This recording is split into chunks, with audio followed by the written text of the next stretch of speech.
Good afternoon, ladies, gentlemen, boys and girls. Assalamu alaikum wa rahmatullahi wa barakatuh. My name is Big Akar Ahmed, and welcome to today's video. I want to go ahead and speak about a story that I feel like could reoccur very, very soon in today's times.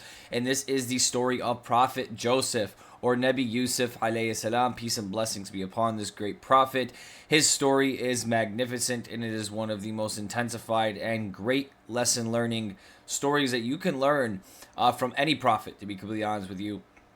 Prophet Joseph, peace and blessings be upon him, for those who do not know, is one of 12 brothers, and he comes from his father, Prophet Jacob, or Prophet Israel, Nabi Israel alayhi salam.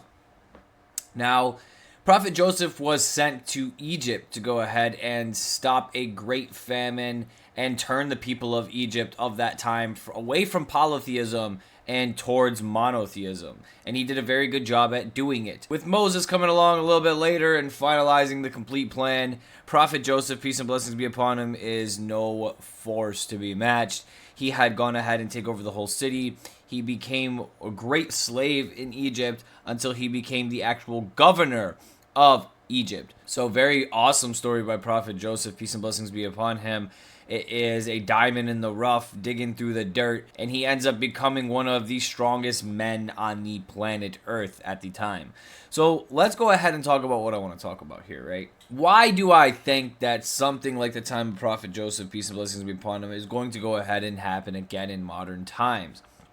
This is going ahead and pointing me to Prophet Joseph, peace and blessings be upon him's plan or blueprint that he had about the famine, the 7 years of famine, 7 years of prosperity that he got, and this vision that the Pharaoh had that he was able to uncover by reading his dream. Essentially what happened was the Pharaoh of Egypt at the time had this dream that there were 7 cows, and these 7 cows ate them, and then there were 7 plants, and then 7 wilted plants came and they killed them. And this was to represent 7 years of prosperity and goodness, and then 7 years of famine, correct? Prophet Joseph, peace and blessings be upon him, was taken out of jail to go ahead and reinterpret this dream, or interpret this dream for the Pharaoh of the time. He had got the interpretation right about famine, and the Pharaoh put Joseph, who was an enslaved in jail slave, who could read dreams at the time because he is a prophet of God. He put him in one of the highest power positions in Egypt and made him governor. Okay, treasurer and then governor. And as this, he got to take care of all of the food, all of the money, everything influxing in and out of Egypt, the trade and everything in between. Now, this means Prophet Joseph, peace and blessings be upon him, had to go ahead and make some really good decisions on how to go ahead and survive 7 years of famine. This included many different laws, many tax laws, many things like this to go ahead and make sure that there was enough food for the whole entire Egypt, which was a lot of people at the time.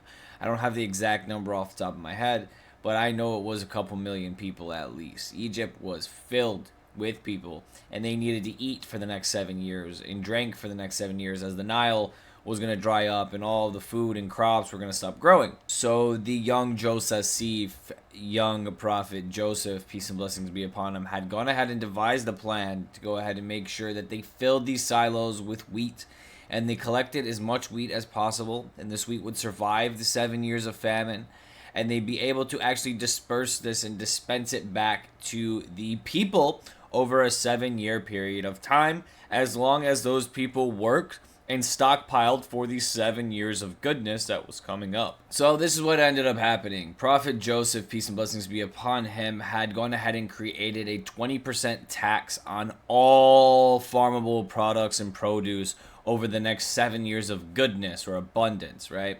So over the 7 years of abundance, Prophet Joseph would send out the government, or the officials in the Egyptian government, to go ahead and collect their tax. And instead of collecting money as a tax, they were collecting wheat from the farmers in different type of vegetation that would last these 7 years, right? The tax at the time was a 20% tax, so 1/5 of everything that is grown by that farmer is going to be taken by the government.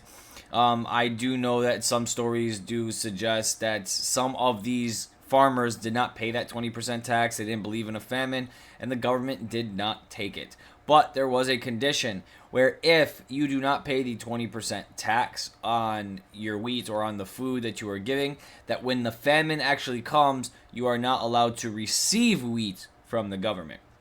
So once the famine comes and everything stops growing and the government has all this wheat stockpiled, if you are not one of the farmers that decided to pay your share or pay your tax into the economic standards or survivability of Egypt, then you do not get to receive some back out. You have to actually purchase it with your actual money or with your land that you have already owned. Now, when the 7-year famine actually began, a lot of people would come, they would spend their money, their silver, their gold on the wheat to go ahead and make sure that they had some for their family. When money ran out, people started to basically start trading their livestock, their properties. They started giving pieces of their properties. They started giving livestock like their cows and their sheep and things of this nature. They started offering clothing. They started offering anything they possibly could until they had nothing left. And they started offering themselves even as slaves to the Pharaoh and slaves to the government of Egypt. There were many people who had to actually become slaves. They went from completely rich all the way at the top of the food chain, owning the biggest farms and owning all the animals and owning everything, to being a slave owned by the Egyptian government. So what happened by the end of this? By the end of this famine or this crunch out, all of the rich became poor, essentially is what happened. Everyone lost their land. So anyone that owned land within Egypt, it was all acquired by the Pharaoh. The Egyptian government owned every single piece of land that you walked and breathed upon in Egypt after the 7 years of famine. And they basically cut a deal with the people who used to own the land at the time and other slaves or other people who were freed who used to be slaves. And they cut this deal with them. The deal was that these people can work the land. They're more than welcome to work the land, and they will give 20% to the Egyptian government. So we own the land as the Egyptian government. This is our land. If you as a farmer want to go ahead and work on this land, go ahead and work on this land. We get 20% of everything that you farm, and the other 80% you do whatever you want with it. So what Joseph, or Prophet Joseph, peace and blessings be upon him, did during the 7 years of famine was actually make the richest people of that land poor. He took their land and he centralized land ownership to the Egyptian government. And after he centralized land ownership to the Egyptian government, he still utilized that land as farmland. He just utilized the people who used to own it as the workers and took a 20% cut from now on. And he also owns the rights to the land. So what really happened during this famine, right? There were different conditions. There was different rules.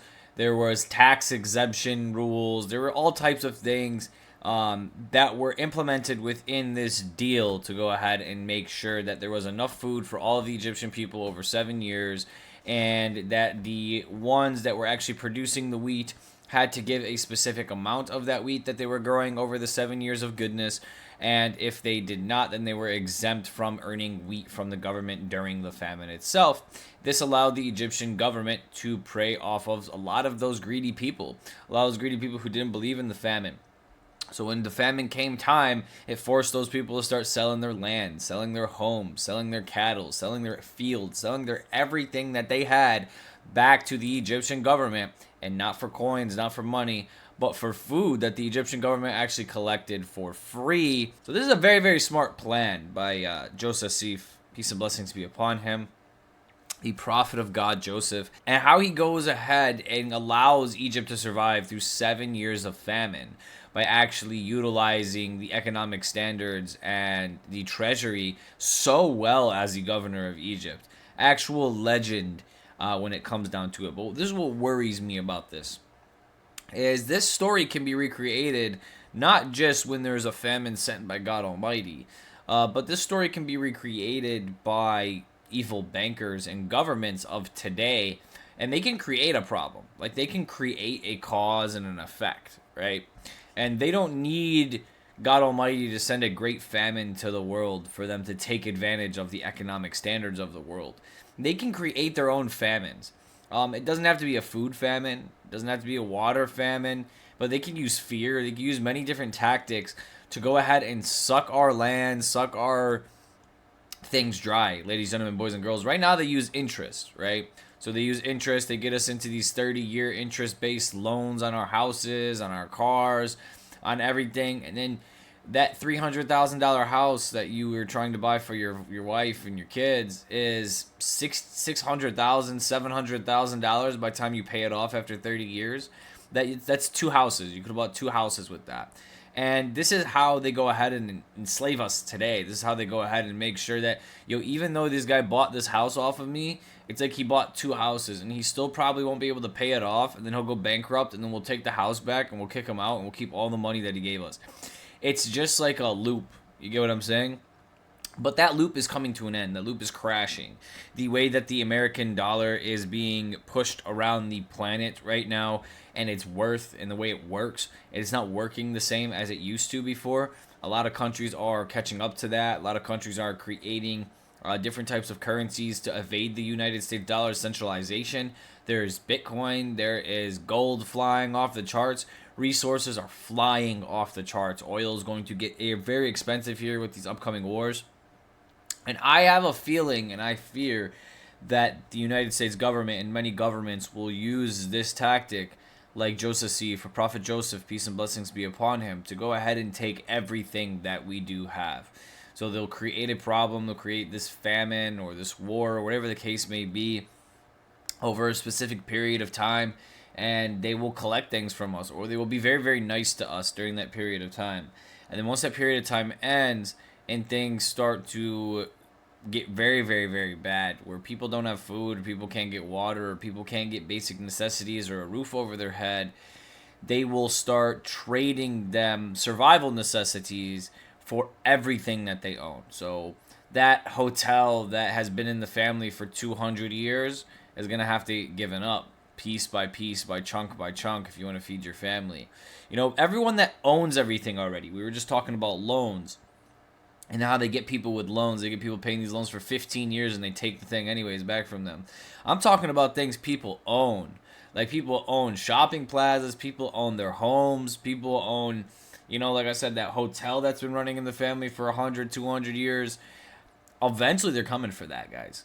And if they have to create a problem like a famine-like problem, like there was in ancient Egypt with Prophet Joseph, peace and blessings be upon him, and run a very similar plan as Prophet Joseph, eventually the government and the banks will own everything. And when I say everything, I'm talking about everything. Even everything that is yours, that you own in cash money, baby.